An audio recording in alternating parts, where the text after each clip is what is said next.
तो इस वीडियो में हम देखने वाले हैं कि बटरफ्लाई वाल्व कैसे काम करता है, बटरफ्लाई वाल्व्स के क्या पार्ट होते हैं और बटरफ्लाई वाल्व्स की क्या एप्लीकेशंस होती हैं। तो यदि आपको बटरफ्लाई वाल्व के बारे में अच्छे से जानकारी चाहिए तो इस वीडियो को बिना स्किप किए देखते रहें। तो चलिए फ्रेंड्स शुरू करते हैं। Butterfly valve is a type of quarter turn valve. Butterfly valve जो होता है एक क्वार्टर टर्न वाल्व होता है। अब ये देखते हैं कि क्वार्टर टर्न क्या होता है। क्वार्टर टर्न का मतलब होता है फ्रेंड्स 1/4 ऑफ फुल टर्न, मतलब कि 1/4 ऑफ 360 डिग्रीज। तो ये होता है आपका 90 डिग्रीज। तो इससे हमें समझ में आता है कि जो बटरफ्लाई वाल्व होता है वो 90 डिग्री मूव करता है।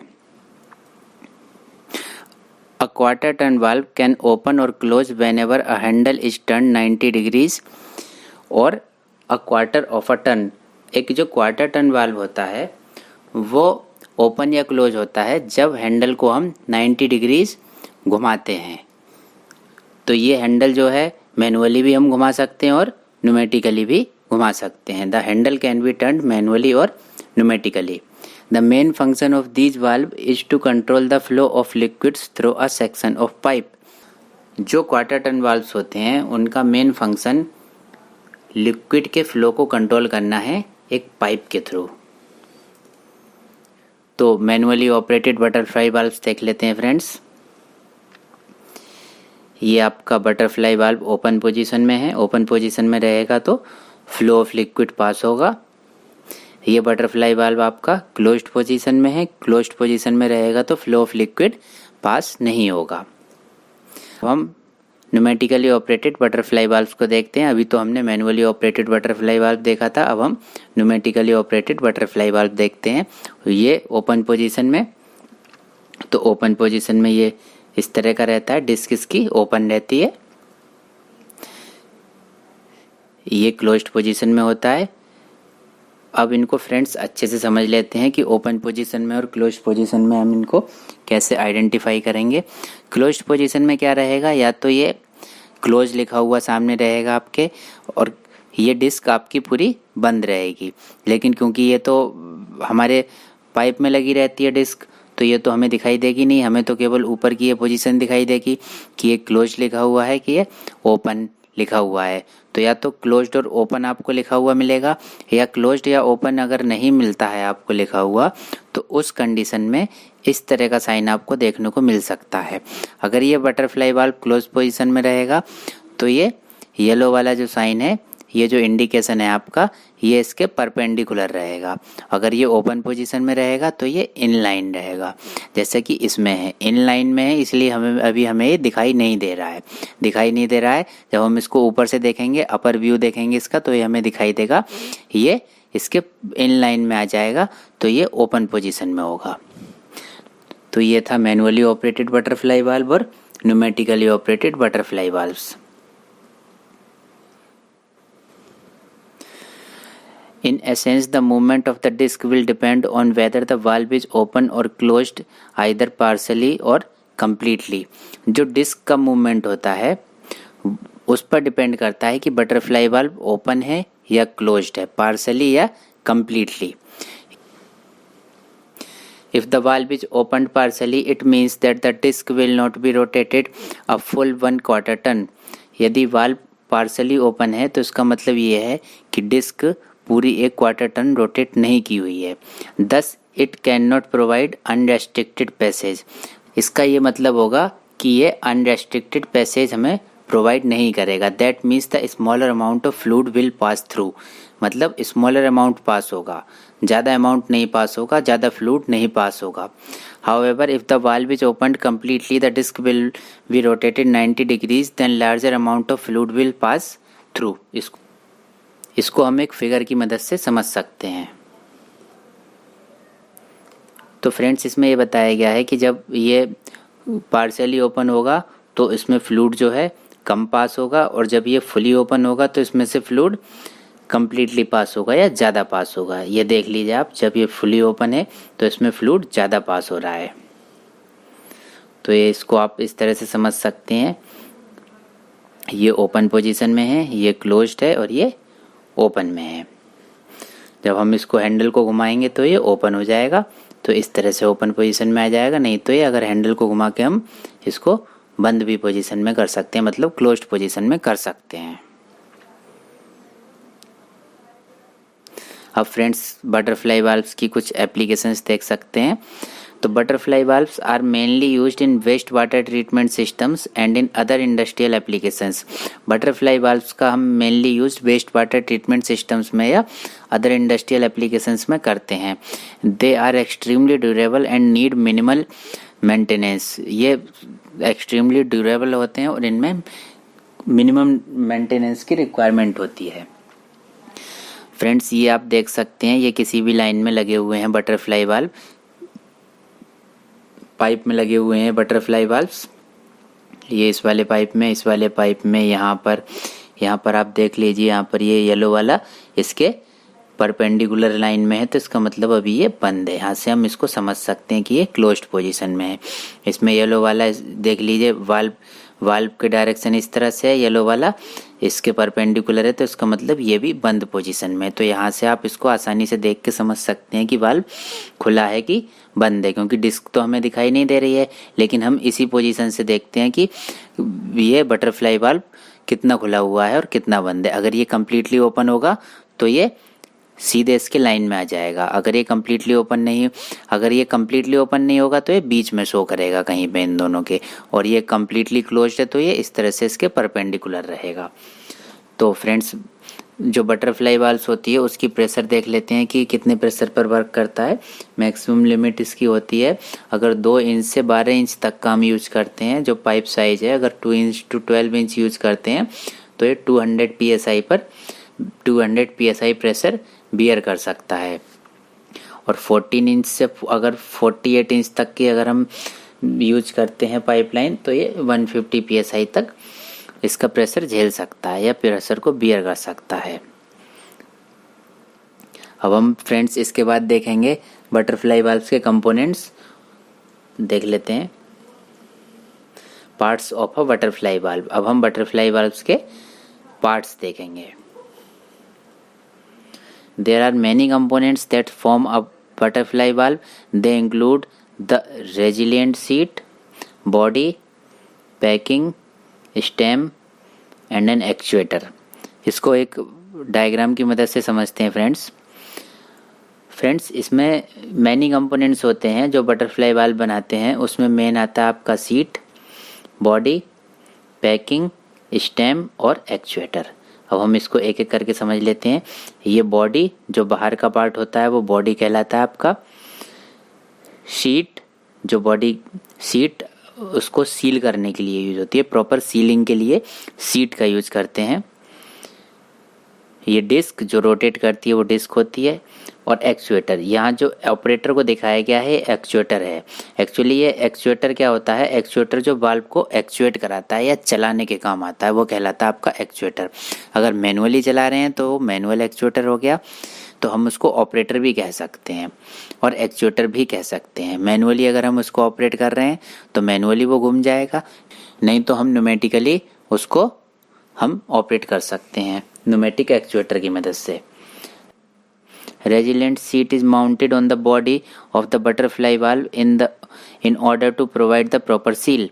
जैसा कि अभी हमने बताया था कि जो सीट होती है वो बॉडी पर माउंटेड होती है और वो किसके लिए यूज होती है, प्रॉपर सील प्रोवाइड करने के लिए।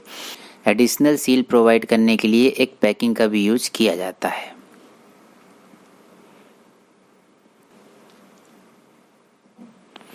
तो फ्रेंड्स अब हम इस डायग्राम की मदद से अच्छे से समझ लेते हैं। ये स्टेम होता है, ये बॉडी है, ये फ्लेंज है, फ्लेंज में बोल्ट्स टाइट होते हैं, ये शीट है, ये डिस्क है, ये पिंस हैं, ये स्टेम सीलिंग है यहाँ पर, और ये बुशिंग प्रोवाइड की गई है। बुशिंग किसके लिए प्रोवाइड करी जाती है, low friction bushing to minimize actuation torque. जो एक्चुएशन टॉर्क होता है उसको मिनिमाइज करने के लिए यूज होती है। Stem sealing to prevent any stem leakage, किसी भी स्टेम लीकेज को प्रिवेंट करने के लिए स्टेम सीलिंग का यूज किया जाता है। तो इस डायग्राम की मदद से आप अच्छे से पार्ट्स को समझ सकते हैं। बटरफ्लाई वाल्व्स में नंबर ऑफ कंपोनेंट्स होते हैं, उसमें मोस्ट इम्पॉर्टेंट मेटल डिस्क होती है। This metal disc is one commonly referred to as butterfly. ये जो मेटल डिस्क होती है यही आपकी बटरफ्लाई होती है। ये जो डिस्क है यहाँ पर शो की गई है इस फिगर में, ये डिस्क की बटरफ्लाई कहलाती है। The butterfly is mounted on A rod. जो बटरफ्लाई होती है एक रॉड पर माउंटेड होती है। ये रॉड है, ये पूरी रॉड है। इस रॉड को हम स्टेम बोलेंगे, या आप ये कह सकते हैं कि बटरफ्लाई स्टेम पर माउंटेड होती है।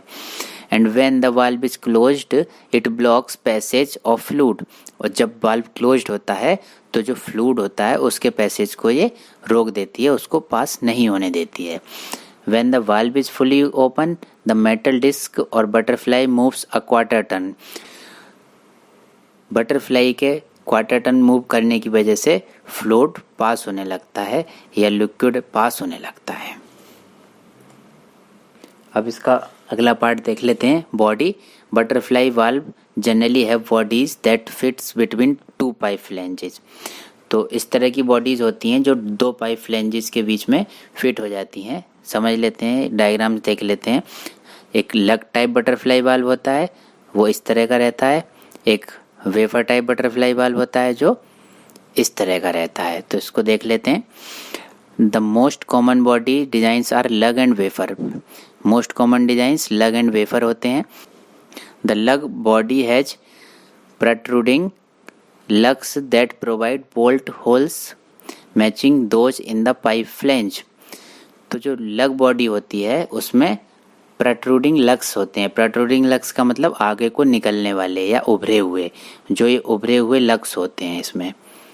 लेकिन वेफर टाइप में प्रोट्रूडिंग लग्स नहीं होते हैं, मतलब उभरे हुए जो बाहर निकले हुए लग्स नहीं होते हैं। वेफर टाइप जो बटरफ्लाई वाल्व होता है वो सैंडविच हो जाता है पाइप फ्लैंजेस के बीच में। तो फ्रेंड्स अब तक हम कंक्लूजन देख लेते हैं एक बार। ये डायग्राम भी आपकी मदद करेगा इसको समझने में। Butterfly valve is a valve which can be used for isolating और रेगुलेटिंग फ्लो। बटरफ्लाई वाल्व एक तरह का वाल्व होता है जो आइसोलेट या रेगुलेट करने के काम आता है फ्लो को। मतलब फ्लो को या तो रोक देगा या रेगुलेट का मतलब उसको पास होने देगा। The closing mechanism takes the form of a disc. जो क्लोजिंग मैकेनिज्म होती है वो एक डिस्क के द्वारा होती है, मतलब डिस्क इसमें रोटेट करती है तब ये क्लोज और ओपन होता है। Operation is similar to that of a ball valve which allows for quick shut off. जैसे बॉल वाल्व के ऑपरेशन में बॉल का यूज होता है, उसी तरह से बटरफ्लाई के ऑपरेशन में बटरफ्लाई का यूज होता है। Butterfly valves are generally favoured because they are low in cost to other valve designs as well as being lighter in weight. Butterfly valve को ज़्यादातर इसलिए फेवर किया जाता है क्योंकि इनकी कॉस्ट एक तो कम होती है, फिर इनका डिज़ाइन जो है लाइटर वेट होता है इनका, और less support is required. Less support is required का मतलब आप इस तरह से समझ सकते हैं कि इसमें मेंटेनेंस कम रिक्वायरमेंट होती है, कम मेंटेनेंस की रिक्वायरमेंट इनमें होती है। The disc is positioned in the centre of the pipe. Disc को हम पाइप के सेंटर में पोजीशन करते हैं। Passing through the disc is a rod connected to an actuator on the outside of the valve. Disc से pass होते हुए एक रॉड कनेक्टेड होती है एक्चुएटर में जो वाल्व के आउटसाइड होती है। डिस्क है, इससे कनेक्ट होते हुए एक रॉड पास होगी जो वाल्व के बाहर तक जाएगी। अब इससे हमारा एक्चुएटर कनेक्ट होगा, connected to an actuator. Actuator से कनेक्ट हो जाएगी। अब एक्चुएटर मूव करेगा, जैसे ही एक्चुएटर वाल्व जो होता है वो एक असेंबल प्रोडक्ट होता है। उसमें बहुत सारे पार्ट्स होते हैं वो जो डिफरेंट फंक्शन करते हैं। ये सारे पार्ट्स को असेंबल करके वाल्व बनाया जाता है। इस वीडियो में हम body, bonnet, disc, seat, stem, trim and actuator, ये जो वाल्व के पार्ट्स हैं, मेन प्रेशर रिटेनिंग पार्ट होता है। और बॉडी के अंदर ही दूसरे पार्ट जैसे कि सीट हो गया, डिस्क होता है, वो असेंबल होते हैं। मेन प्रेशर रिटेनिंग पार्ट का क्या मतलब होता है कि बॉडी जो है वो जब ये वाल्व आपका सर्विस में पाइपलाइन में लगेगा तो उसमें प्रेशर रहेगा, वो प्रेशर को होल्ड करेगा। मतलब वाल्व की बॉडी पे जो पाइपलाइन का प्रेशर होगा वो अप्लाई होगा, इसके लिए उसको प्रेशर रिटेनिंग पार्ट बोलते हैं। अभी जो बॉडी होती है उसका जो दोनों एंड होते हैं वो पाइपिंग के साथ कनेक्ट होता है।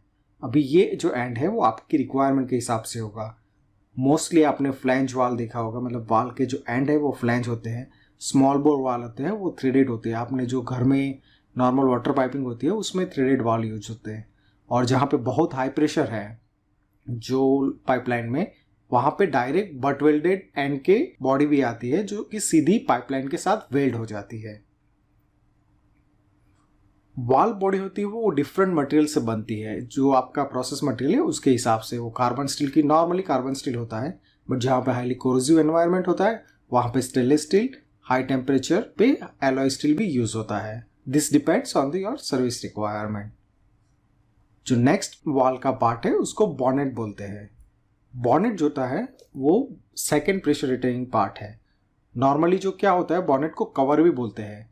कवर मतलब आप समझ गए होंगे कि जो वाल की बॉडी है उसको जो ऊपर का जो पोर्शन रहता है वो नॉर्मली ओपन रहता है।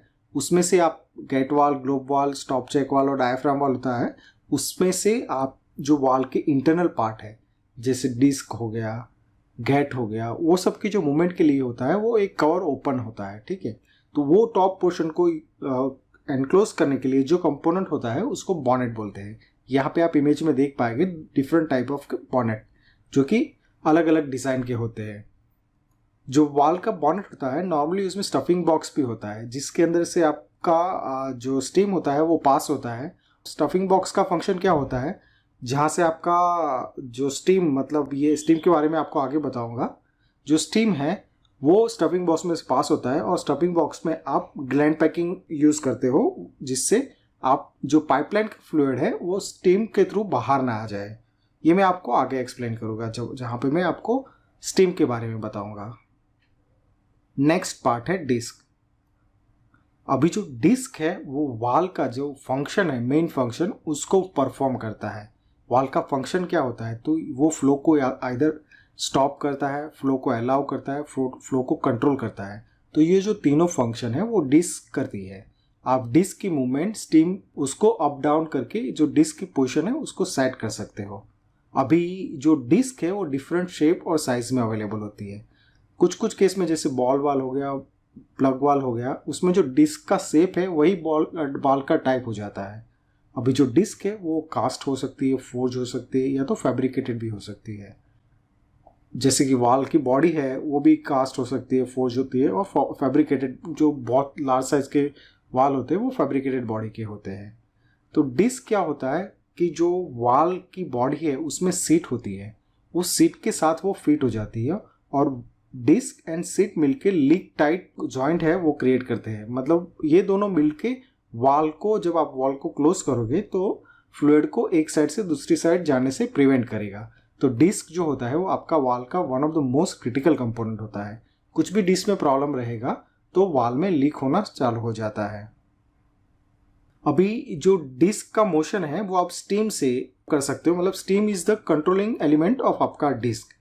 बट जहाँ पे सेफ्टी रिलीफ वाल हो गया और चेक वाल हो गया, उसमें क्या होता है कि उसमें डिस्क की मूवमेंट स्टीम से नहीं होती है, वो अपने आप हो जाती है। मतलब वो ऑटोमेटिक वाल होते हैं जहाँ पे स्टीम नहीं होता है, डिस्क खुद ही अपना कंट्रोलिंग का काम करती है। और वो जो कंट्रोल होता है वो by pressure of the fluid. मतलब चेक वाल में क्या होता है कि जब फ्लूइड एक साइड से आता है तो डिस्क को मूव करता है, जब रिटर्न होता है तो डिस्क अपने आप क्लोज हो जाती है। सिमिलरली प्रेशर सेफ्टी वाल में भी ऐसा ही होता है, जब प्रेशर आपका बढ़ता है तो डिस्क ओपन होती है और जब प्रेशर कम हो जाता है तो डिस्क अपनी पोजीशन पे वापस आ जाती है। नेक्स्ट कंपोनेंट है सीट। वाल की जो सीट होती है वो आपका वाल का लिक्विड डिसाइड करती है। मतलब सीट एंड डिस्क ये दोनों मिलके आपका वाल का जो लीक रेट है वो डिसाइड होता है। अगर ये दोनों परफेक्ट है तो आपका वाल में कोई लीक नहीं रहेगा। सीट क्या होता है, समटाइम्स वो बॉडी होती है उसका इंटीग्रल पार्ट होता है, या तो फिर आप एक्सटर्नल सीट्स आती है जो आप वाल की बॉडी में फिट करोगे, उसके साथ वेल्ड होता है। कभी थ्रेडेड डिस्क भी होती है, कभी मेटालिक डिस्क होती है, नॉन मेटालिक डिस्क होती है। आप वो बॉडी के साथ उसको अटैच करोगे और ये सीट के अंदर आपका जो डिस्क है वो डिस्क होता है वो आके बैठ जाता है। तो डिस्क एंड सीट ये दोनों मिलके आपका एक लीक प्रूफ जॉइंट बनाते हैं। अभी जो सीट्स होती है, नंबर ऑफ सीट मतलब जो टाइप ऑफ वाल होते हैं उसके ऊपर डिपेंड होती है। गेट वाल में क्या होता है, 2 सीट होती है, जो एक अपस्ट्रीम में और एक डाउनस्ट्रीम में। मल्टीपोर्ट प्लग वाल हो गया या तो मल्टीपोर्ट बॉल वाल हो गया, उसमें बहुत सारी सीट्स होती है, डिपेंड होता है। जबकि आपका ग्लोब वाल हो गया उसमें एक सिंगल सीट होती है जो जिसके ऊपर आके डिस्क बैठ जाती है और आपको लीक प्रूफ वाल का फंक्शन अलाउ करती है। जो नेक्स्ट कंपोनेंट वाल का है उसको स्टीम बोलते हैं। स्टीम क्या होता है, वो एक सॉलिड रोड है, सॉफ्ट है, यहाँ पे आप इमेज में देख सकते हैं। अभी जो स्टीम है वो आपका हैंडव्हील है, मतलब आपका जो एक्चुएटर है उसको मोशन कंट्रोल करता है। मतलब आप जब भी वाल को ओपन करोगे क्लोज करोगे, मोटर ऑपरेटेड हो गया तो मोटर, या तो फिर हैंडव्हील हो गया, लीवर हो गया, उसकी जो मोशन है वो जो डिस्क को पहुंचनी है, डिस्क हो गया, प्लग हो गया, बॉल हो गया, जो भी कंट्रोलिंग एलिमेंट है उसको पहुंचनी है, तो उसके लिए ये स्टीम होती है। और ये स्टीम जो होती है वो आपका बॉनेट में से पास होती है, और बॉनेट और स्टीम जहाँ से पास होती है उस इसमें एक स्टफिंग बॉक्स करके एक एलिमेंट होता है जहाँ पे आप ग्लैंड पैकिंग यूज़ करते हो लीक को प्रिवेंट करने के लिए। अभी स्टीम की मूवमेंट लीनियर, जो गेट वाल हो गया, ग्लोब वाल हो गया, उसमें जो डिस्क की मूवमेंट होती है वो लीनियर मोशन होती है। और जहाँ पे आपका प्लग वाल, बॉल वाल, बटरफ्लाई वाल हो गया, उसमें जो डिस्क की मोशन होती है वो रोटेटेड होती है। मतलब जो स्टीम होती है वो 0 to 90 डिग्री में मूव करती है और उसके बेस पे आपका वाल ओपन होता है। जबकि गेट वाल और ग्लोब वाल में वो लीनियर मोशन में मल्टीपल रोटेशन करना पड़ता है, तब जाके आपका डिस्क का मूवमेंट आता है। स्टॉप चेक वाल हो गया, चेक वाल हो गया, उसमें स्टीम नहीं होता है, आपको याद रखना है। जो नेक्स्ट कंपोनेंट वाल का है उसको ट्रिम बोलते हैं। एक्चुअली ट्रिम क्या होता है, वो एक कोई सिंगल कंपोनेंट नहीं है। जो वाल के अंदर रिमूवेबल एंड रिप्लेसेबल वाल के जो इंटरनल पार्ट्स होते हैं, वो जो वाल के इनसाइड है, ये सारे कंपोनेंट को मिला के, जो पूरे मतलब सारे कंपोनेंट मिला के उसको ट्रिम बोलते हैं। ये जो कंपोनेंट्स होते हैं वो नॉर्मली फ्लूइड के कांटेक्ट में आते हैं। आपका जो पाइपलाइन में से फ्लूइड जा रहा है उसके कांटेक्ट में आते हैं। तो ट्रिम किसको बोलते हैं? ट्रिम में क्या क्या इंक्लूड होता है? तो वाल की सीट हो गई, डिस्क हो गई, ग्लैंड्स हो गया, स्पेशर्स हो गया, गाइड रिंग हो गया, बुशिंग हो गया, इंटरनल स्प्रिंग हो गई। ये सारी चीज मिला के जो एक पैकेज बनता है उसको ट्रिम बोलते हैं। API स्टैंडर्ड है, उसमें ये ट्रिम का नंबर स्टैंडर्डाइज किया हुआ है, उसको एक यूनिक नंबर दिया गया हुआ है, जो आप यूनिक नंबर को चूज करके आपका फ्लूइड के हिसाब से ट्रिम को सिलेक्ट कर सकते हो। जो लास्ट कंपोनेंट है वाल का इस वीडियो का, वो है एक्चुएटर। एक्चुएटर क्या होता है? कोई एक मैकेनिज्म होता है वाल को ऑपरेट करने के लिए। अभी वाल के लिए डिफरेंट टाइप ऑफ एक्चुएटर होता है। मैनुअल एक्चुएटर होता है जिसमें हैंडव्हील हो गया, मैनुअल लीवर हो गया, गियर, चेन, ये सारे जो है मैनुअली ऑपरेटेड वाल में होते हैं। और जो दूसरे टाइप के एक्चुएटर है जैसे मोटर हो गया, सोलेनॉइड हो गया, न्यूमेटिक हो गया, हाइड्रोलिक मैकेनिज्म हो गया, ये सारे जो वाल ये सारे जो है वो ऑटोमेटिक एक्चुएटर जो मैकेनिज्म बोलते हैं। और कुछ वाल होते हैं वो सेल्फ एक्चुएटेड होते हैं। इसका क्या मतलब है कि उसमें कोई एडिशनल एक्सटर्नल एक्चुएटर नहीं होता। जैसे कि चेक वाल, वो पाइपलाइन का जो प्रेशर का फ्लो है उसके बेसिस पे वो वर्क करता है। अभी जो वाल है एक बड़ा टॉपिक है, उसमें बहुत सारे टाइप। फ्लेंज क्या होता है, फ्लेंज कितने टाइप का होता है, फ्लेंज फेस कितने टाइप का होता है, फ्लेंज क्लास क्या होता है और कितने टाइप का होता है, इसके बारे में जानकारी देने वाला हूँ। तो आइए जानते हैं फ्लेंज क्या होता है।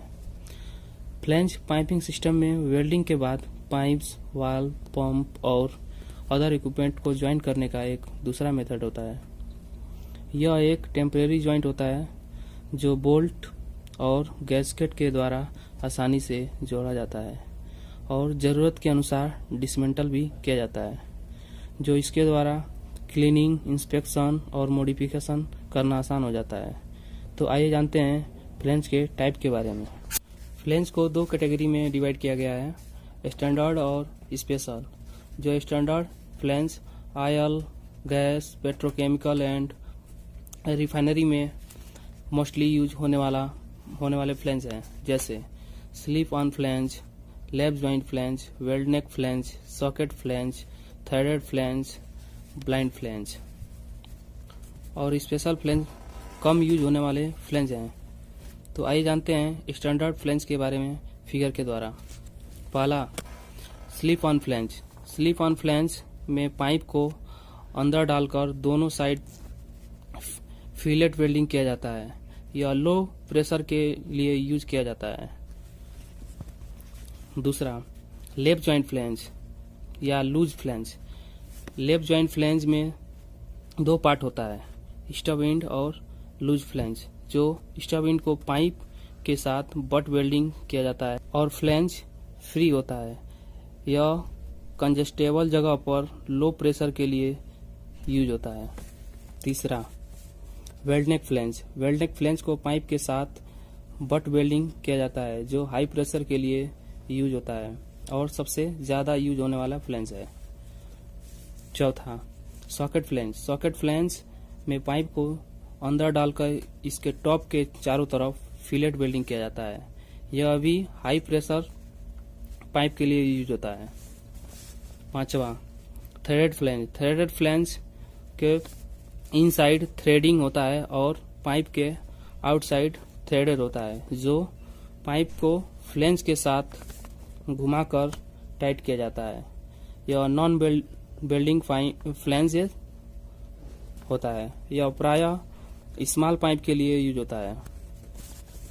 छठवां, ब्लाइंड फ्लेंज सॉलिड फ्लेंज होता है, जो कॉमनली दूसरे फ्लेंज के साथ बोल्टिंग करके टेस्टिंग के लिए यूज होता है। स्पेशल फ्लेंज में और फ्लेंज भी आता है।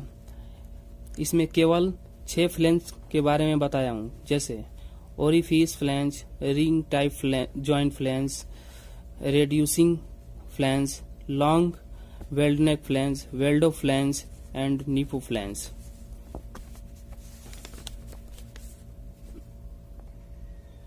फ्लेंज फेस 6 टाइप का होता है।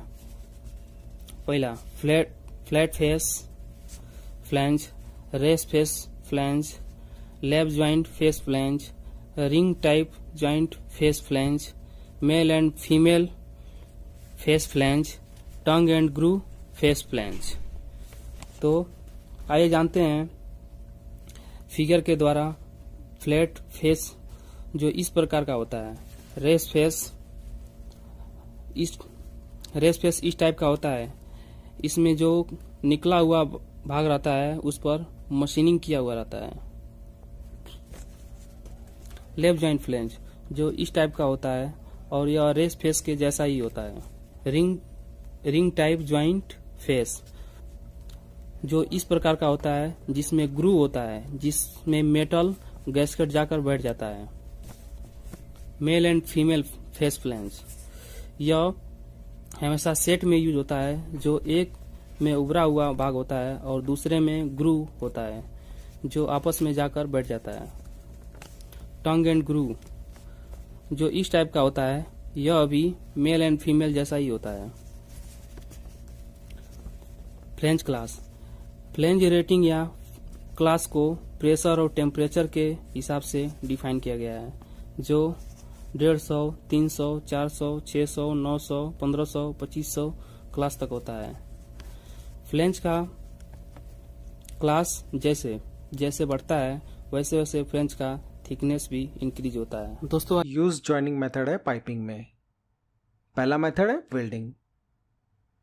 फ्लेंज जो होता है वो पाइप को वेरियस इक्विपमेंट एंड वॉल के साथ कनेक्ट करने के लिए यूज में आता है, और मेंटेनेंस के लिए जो फ्लेक्सिबिलिटी चाहिए वो भी फ्लेंज जॉइंट की वजह से पॉसिबल होता है। फ्लेंज के एंड डिफरेंट टाइप्स के आते हैं, उसके बेसिस पे आप फ्लेंज को क्लासिफाइड कर सकते हो, जैसे कि threaded flange, socket welded flange, slip on flange, left flange, weld neck flange and blind flange. ये सारे फ्लेंज के बारे में मैं आपको बताऊंगा। यहाँ पे आप थ्रेडेड फ्लेंज को देख सकते हैं। थ्रेडेड फ्लेंज को स्क्रूड फ्लेंज भी बोलते हैं। थ्रेडेड फ्लेंज में जो इनसाइड वाला जो बोर होता है वहाँ पे थ्रेड बने हुए होते हैं, और वो जो पाइप होती है उसके ऊपर मेल थ्रेड होते हैं, उसके ऊपर सेट हो जाता है। ये नॉर्मली अपना जैसे कोई भी स्क्रू जॉइंट है उसी की तरह ये होता है। ये टाइप का जो कनेक्शन है वो सिंपल एंड स्पीडी होता है, बट इसका ड्रॉबैक क्या है, आप ये कनेक्शन को जहाँ पे हाई प्रेशर है एंड हाई टेम्परेचर है वहाँ पे यूज़ नहीं कर सकते हो। थ्रेडेड फ्लेंज नॉर्मली आपको अगर प्लांट में जाओगे तो वहाँ पे आपको यूटिलिटी सर्विसेज जैसे कि एयर एंड वाटर में देखने को मिलेगा। नेक्स्ट टाइप है socket weld flange. Socket weld flange में फीमेल सॉकेट होता है जिसके अंदर पाइप फिट हो जाता है, और आप पाइप को फिलेट वेल्ड करते हैं फ्लेंज के बैक एंड से। आप यहाँ पे ये इमेज में देख सकते हैं। थ्रेडेड फ्लेंज की तरह सॉकेट वेल्ड फ्लेंज भी low pressure and low temperature application में यूज़ होता है। नेक्स्ट है slip on flange. Slip on flange का नाम ही आपको सजेस्ट करता है कि वो पाइप के ऊपर स्लिप होता है, मतलब उसका जो इनसाइड का बोर होता है वो पाइप का ओडी से मैच करता है। आप पूरे फ्लैंज को पाइप के ऊपर लगा सकते हो और फ्लैंज की इनसाइड से और आउटसाइड से फिलेट वेल्डिंग होती है। यहाँ पे मैंने आपको इमेज में ये दिखाया हुआ है। स्लिप ऑन फ्लैंज भी आपको low pressure and low temperature application के लिए सूटेबल है। स्लिप ऑन फ्लैंज का बेनिफिट क्या है कि आप उसको लार्ज साइज में भी यूज़ कर सकते हो। जैसे कि टैंक के नोजल्स होते हैं जिसकी साइज 20 इंच 24 इंच होती है, तो वहाँ पे आप स्लिप ऑन फ्लैंज को यूज़ कर सकते हो। नेक्स्ट है लेफ्ट फ्लैंज। लेफ्ट फ्लैंज में दो कंपोनेंट होता है, एक तो स्टब एंड होता है और दूसरा लूज बैकिंग फ्लैंज होता है। स्टब एंड जो होता है वो पाइप के साथ बट वेल्डिंग से जुड़ जाता है और जो बैकिंग फ्लैंज होता है वो पाइप के ऊपर फ्रीली मूव करता है। बैकिंग फ्लैंज का जो मटेरियल होता है वो स्टब एंड से अलग हो सकता है और नॉर्मली वो कार्बन स्टील होता है क्योंकि उससे कॉस्ट सेविंग होता है। लेफ्ट फ्लैंज जो होता है वो उस जगह पे यूज़ होता है जहाँ पे आपको फ्रीक्वेंट डिसमेंटलिंग करना है और जहाँ पे स्पेस का रिस्ट्रिक्शन है। नेक्स्ट है वेल्ड नेक फ्लैंज। वेल्ड नेक फ्लैंज सबसे ज़्यादा यूज़ होने वाला फ्लैंज है। वो आपको highest level of joint integrity देगा क्योंकि ये बट वेल्डेड हो जाता है पाइप के साथ में। Weld neck flange high pressure services and high temperature application में यूज़ होता है। वेल्ड नेक फ्लैंज जो होता है वो बल्की होता है एंड उसका कॉस्ट भी बाकी टाइप के जो फ्लैंजेस है उससे ज़्यादा होता है। लास्ट टाइप ऑफ फ्लैंज है वो ब्लाइंड फ्लैंज है। ब्लाइंड फ्लैंज एक सिंपल मेटल का डिस्क होता है जिसमें बोल्ट होल बने होते हैं। इस टाइप का जो फ्लैंज है वो आपको अनदर फ्लैंज के साथ में यूज़ करना होता है, जैसे कि वेल्ड नेक फ्लैंज हो गया, कोई भी और टाइप का फ्लैंज हो गया, जहाँ पे आपको पाइपिंग एंड होता है, जहाँ पे आपको पाइप को टर्मिनेट करना है। ब्लाइंड फ्लैंज इक्विपमेंट में भी यूज़ होता है एज ए मैनुअल कवर के तौर पे। अभी जो ये सारे फ्लैंज हमने देखे उसका जो फेस होता है वो अलग अलग टाइप का होता है और जो फ्लैंज का फेस होता है उसके बेसिस पे भी आप फ्लैंज को क्लासिफाइड कर सकते हो। यहाँ पे जो आप इमेज में देख रहे हैं मैंने सिंपल 3 फ्लैंज दिखाया है। फर्स्ट है फ्लैट फेस, सेकंड है राइज फेस एंड तीसरा है आरटीजे फेस। अभी फेस जहाँ पे ये आपको ये दिख रहा है उसको फेस बोलते हैं और इसके बेसिस पे आप फ्लैंज को क्लासिफाइड कर सकते हो as a flat face, raise face, lap face, RTJ joint type face, male female types and tongue and groove type. ये जो सारे टाइप मैंने बताए आपको आप यहाँ पे इमेज में क्लियरली देख सकते हैं। जो फ्लैट फेस फ्लैंज है उसका नाम ही सजेस्ट करता है उसका फेस जो है वो फ्लैट है, उसमें कोई फेस बना नहीं होता है। जो सेकंड टाइप है वो है राइज फेस। अभी राइज फेस में क्या होता है कि अपना फ्लैंज है उसके आगे में जो बोर होता है उसके आजू बाजू में मेटल का स्मॉल पोर्शन जो है वो आगे की ओर आया होता है और उसको राइज फेस बोलते हैं। अभी जो राइज फेस का जो हाइट है वो डिपेंड करता है फ्लैंज के रेटिंग के ऊपर। क्लास 150 एंड क्लास 300 फ्लैंज होता है उसमें जो ये राइज फेस है उसका हाइट होता है 1/6 इंच और क्लास 300 से जो अबव रेटिंग के फ्लैंज है उसमें जो ये राइज फेस है उसका हाइट होता है 1/4 इंच। लेफ्ट फ्लैंज जो होता है उसका जो फेस है वो similar to raise face flange के जैसे ही होता है। नेक्स्ट है रिंग टाइप जॉइंट। जो रिंग टाइप जॉइंट फेस होता है उसमें स्पेशली डिजाइन ग्रू होता है जिसके अंदर मेटल गास्केट बैठ जाता है। अभी टाइप का जो फ्लैंज है वो हमेशा high pressure and high temperature services में यूज होता है। Male female and tongue and Guru flange वो हमेशा सेट में यूज होते हैं। उसमें जो एक साइड का फ्लैंज होता है उसमें एक एक्सटेंडेड पोर्शन होता है जो मैटिंग फ्लैंज है उसके ग्रू में बैठ जाता है। Male female and tongue and Guru flange आपको पाइपिंग में नहीं देखने को मिलेगी। इस टाइप के फ्लैंज है वो हीट एक्सचेंजर में यूज होते हैं। एक टाइप का सीलिंग मटेरियल है जो दो फ्लैंज के बीच में रखते हैं और उसे एक स्टैटिक सील क्रिएट होता है जो कि लीक प्रूफ जॉइंट मेंटेन करता है during the operation of process plant. अभी कौन सा टाइप का गास्केट यूज करने का that is depend on fluid service कि जहाँ पे ये गास्केट लगने वाला है। देयर आर सर्टेन पैरामीटर्स जैसे कि temperature, pressure, corrosion resistance, type of fluid, robustness, availability and cost. ये सारे पैरामीटर को कंसिडर करके आपको अप्रोप्रिएट गास्केट सिलेक्ट करना रहता है। Normally there are 3 type of gasket, non metallic, metallic and composite. Let's start with non metal gasket. ये जो नॉन मेटल गास्केट है दे आर मोस्ट कॉमन, उसको आप सॉफ्ट गास्केट भी बोल सकते हो। As name suggest non metallic gasket जो है वो रबर, टेफ्लॉन या तो फिर कंप्रेस नॉन एस्बेस्टोस फाइबर से बने हुए होते हैं। इंडस्ट्री में compress non asbestos fibre gasket को CNAF गास्केट बोलते हैं। Non metallic gasket low pressure class flange के साथ जैसे कि 150 और क्लास 300 फ्लैंज के साथ में यूज़ होते हैं और लो टेम्परेचर सर्विसेज में यूज़ होते हैं। आप इसको हाइड्रोकार्बन सर्विसेज में बिल्कुल भी यूज़ नहीं कर सकते। नॉन मेटालिक गास्केट या तो फुल फेस में आते हैं या तो इनसाइड बोल्ट सर्कल में आते हैं। अब ये फुल फेस क्या होता है और इनसाइड बोल्ट सर्कल क्या होता है मैं आपको आगे वाली स्लाइड में बताऊंगा। Non metallic gasket easily available है एंड वो सबसे सस्ते होते हैं। यहाँ पे ये स्लाइड में आप देख सकते हैं कि मैंने यहाँ पे CNAF एंड PTFE गास्केट का फोटो लगाया हुआ है और उसके साथ में ही full face gasket and inside bolt circle gasket का भी फोटो लगाया हुआ है। यहाँ पे आप देखिए कि जो फुल फेस गास्केट है वो फ्लैंज के पूरे फेस को कवर करता है और जो स्टड होता है वो गास्केट के अंदर से पास होता है, जबकि जो इनसाइड बोल्ट सर्कल गास्केट है वो जो फ्लैंज का सरेशन फेस होता है उसके ऊपर बैठता है और जो स्टड होता है वो उसके ऊपर से पास होता है। नेक्स्ट है मेटालिक गास्केट। मेटालिक गास्केट जो होते हैं वो soft iron, low carbon steel, stainless steel, Monel and Inconel से बनते हैं। इस गास्केट को आप RTJ गास्केट या तो रिंग गास्केट भी कह सकते हो। मेटालिक गास्केट जो है वो हाई प्रेशर क्लास फ्लैंज के साथ यूज होता है जो कि नॉर्मली अबव 900 क्लास है एंड आप ये मेटालिक गास्केट को high pressure and temperature services में यूज कर सकते हो।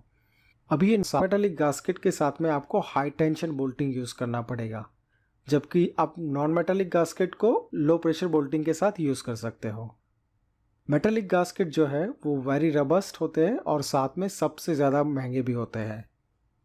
यहाँ पे मैंने इस स्लाइड में 2 टाइप के मेटालिक गास्केट दिखाए हैं, एक है ऑक्टागोनल एंड सेकंड है ओवल टाइप। ये जो क्रॉस सेक्शन है उसके बेस पे ऑक्टागोनल या तो ओवल RTJ फ्लैंज के साथ ये गास्केट फिट होता है। द नेक्स्ट है composite gasket. Composite gasket, as name suggests, it is a combination of metal and non-metal material. Different type के metal and non metal use करके different type of combination of composite gasket बना सकते हो depending on your service requirement. Spiral wound gasket, metal jacketed and cam profile gaskets are well known composite type of gasket. Composite gasket का जो सबसे बड़ा benefit क्या है, आप wide range of pressure and temperature के साथ में यूज़ कर सकते हो। हमने देखा कि नॉन मेटालिक गास्केट आप हाई प्रेशर में यूज़ नहीं कर सकते हैं और जो मीडियम प्रेशर रेंज है उसमें आप अगर मेटालिक गास्केट यूज़ करोगे तो वो कॉस्टली हो जाएगा। तो उस दोनों का सॉल्यूशन है composite gasket. Composite gasket are cost effective, जैसे मैंने आपको ऑलरेडी बताया। अभी यहाँ पे मैंने स्पाइरल वाउंड गास्केट दिखाया है जो कि सबसे ज़्यादा यूज होने वाला कंपोजिट गास्केट है। It is suitable for wide range of pressure and temperature class. Normally graphite या तो PTFE जो होता है, PTFE नॉन मेटालिक मटेरियल होता है, वो as a filler material use होता है एंड स्टेनलेस स्टील या तो कोई अदर एक्सोटिक मटेरियल जैसे मोनेल वो एज अ वाइंडिंग मटेरियल की तरह यूज़ होता है। अभी जो स्पाइरल वाउंड गास्केट है उसमें 3 कंपोनेंट होते हैं, inner and outer ring and winding material. Inner ring है वो हमेशा नहीं होती है, वो एज एंड व्हेन रिक्वायर्ड होती है। इनर रिंग का फंक्शन क्या होता है कि जब भी आपका लाइन में वैक्यूम होने का चांसेस रहता है या तो आप लाइन में कंटामिनेशन अवॉइड करना चाहते हैं तो उस टाइम पे इनर रिंग का यूज़ होता है। अभी जो ये वाइंडिंग मटेरियल होता है वो एक alternative layer of soft filler material जो कि मैंने ऑलरेडी बताया नॉर्मली ग्रेफाइट या तो PTFE होता है एंड एक मेटल स्ट्रिप होता है, SS का पतला मेटल स्ट्रिप होता है, उसका अल्टरनेटिव लेयर को आप V शेप या तो W शेप में वाउंड करते हो और उससे वाइंडिंग रिंग बनता है। यहाँ पे आप क्रॉस सेक्शन में देख सकते हैं कि V type winding and W type winding क्या होता है। नेक्स्ट है metal jacketed gasket.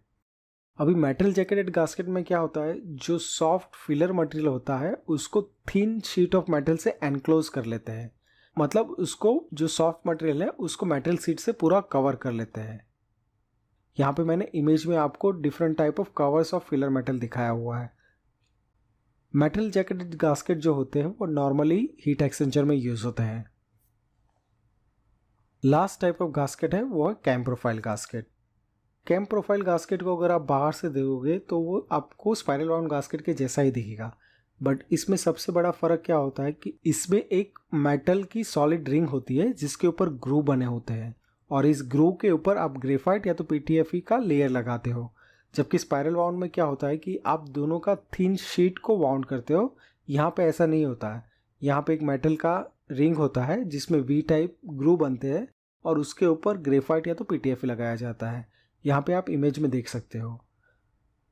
Cam profile gasket spiral bound gasket से महंगा होता है, बट उसका बेनिफिट क्या है कि आप इसको लार्ज डाई में भी इजीली हैंडल कर सकते हो और इसका blow out resistance spiral bound gasket से अच्छा होता है। स्पाइरल बाउंड गास्केट में क्या होता है कि आपको हैंडल करना बहुत डिफिकल्ट हो जाता है। अगर आप थोड़ा भी मिस हैंडल करोगे तो वो गास्केट पूरी तरह बर्बाद हो जाता है और आप उसको यूज़ नहीं कर सकते हो। तो ये है पाइप गास्केट के बारे में। अगर आपको मेरा ये वीडियो अच्छा लगे